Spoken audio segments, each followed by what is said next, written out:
UK with a great second half. I think a big difference is the play when Lowe comes in the game. They're a different basketball team. He makes people better. He's very tough to guard and pick and rolls. But I think Mark did a brilliant thing. You know, he came in the season thinking he had this great shooting team, and it's obvious that it's probably just an average shooting team. And he said, I'm going to change the whole mindset. We're going to be a physical team. We're going to be a tough team.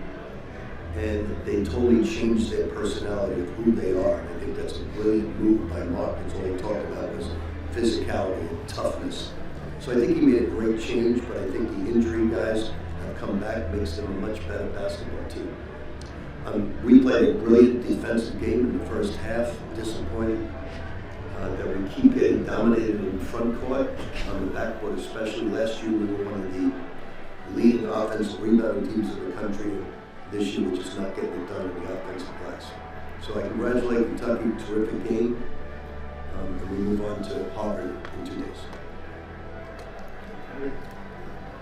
2-4 now against power conference teams.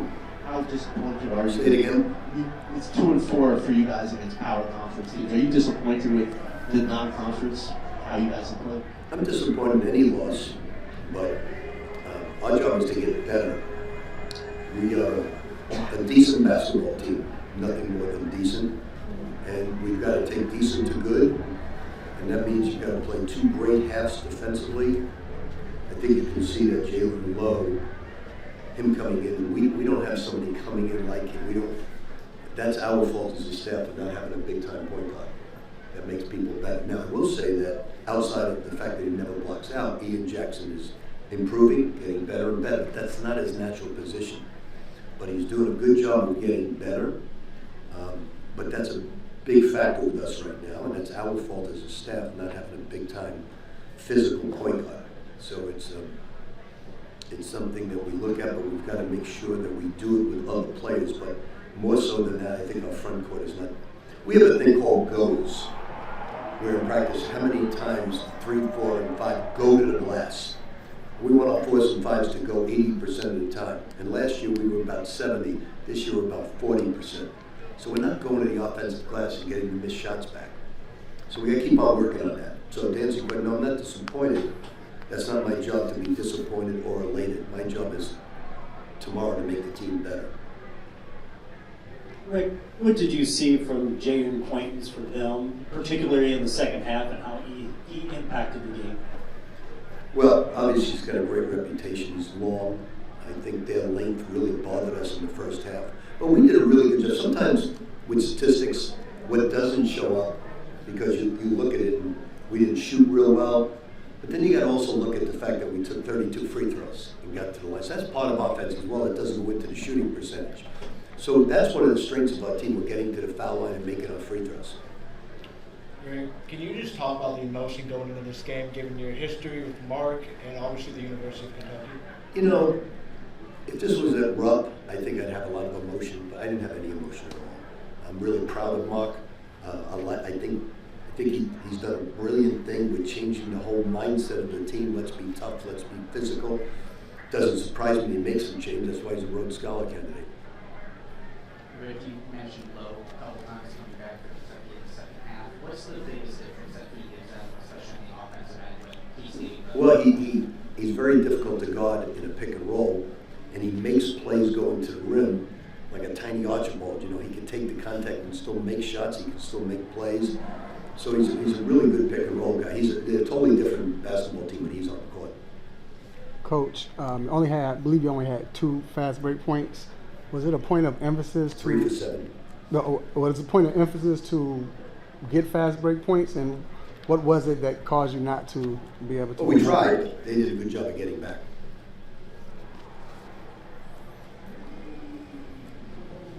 Coach, you just kind of talking about the physicality of Kentucky, kind of going into that, there was a little bit of foul trouble on you guys going into the second half there. Can you just kind of talk about, Jaden Quinton's coming back? I know that it was mentioned earlier, but not only that, but how, it almost seemed that his presence kind of made the impact instantly.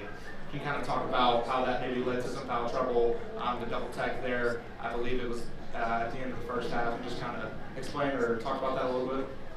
I think he's a big-time basketball player. You're only going to get stronger with him and Lowe. But I think you all need to learn a little bit of a lesson as writers, because you're expecting Kentucky to be this great basketball team with all those injuries.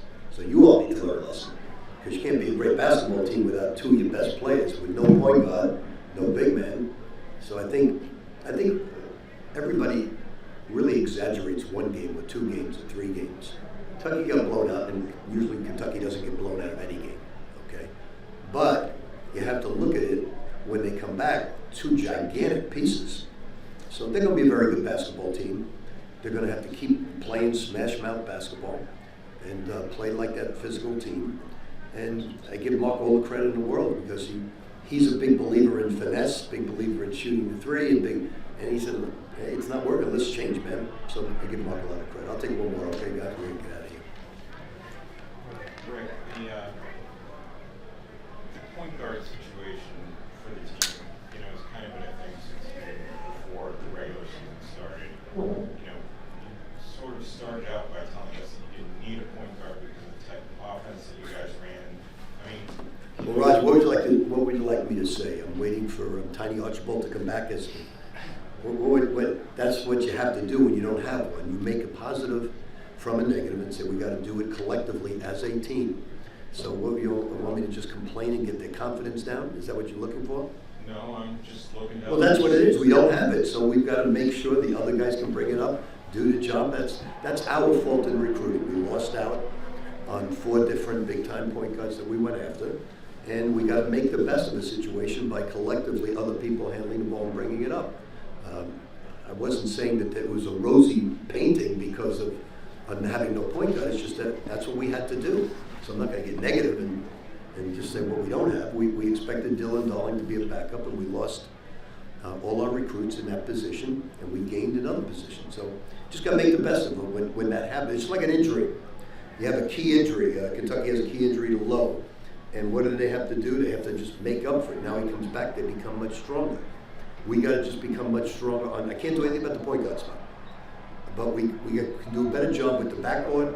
We can do a better job of executing, blocking out, because we gave up 16 so many times. Like Ian's getting much better, but he refuses to block out. Refuses on switches, and that's costing us a little bit. But he's getting much better in all the other areas. So that's, I think, as he keeps improving, if we can get some wins, we'll have ourselves a respectable point guard.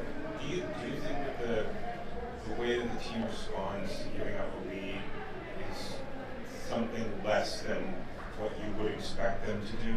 I think our front court was beat down physically a little bit tonight, and we got in foul trouble, and we just didn't have the numbers to keep up with that when we got in foul trouble. But they're a great group of guys. I love them, completely love them. And then are they a great team? No, they're not a great team. But we can be a good team, and we can get better and better and better. I don't pay attention to how everybody rates it. This is the problem with today's world is you got 8 new players. What can you do with them to make them better by the end of the year? Next year we'll have 8 new players. You just got to put the team together and see what happens. But I think by the end of the year, we'll be a formidable, good basketball team. Right now we're not, but I think by the end of the year we can become that. I want to wish you all happy holidays, Merry Christmas, happy holidays. Great seeing all faces. And I pull for Mark, and I want nothing but the best. Okay, guys.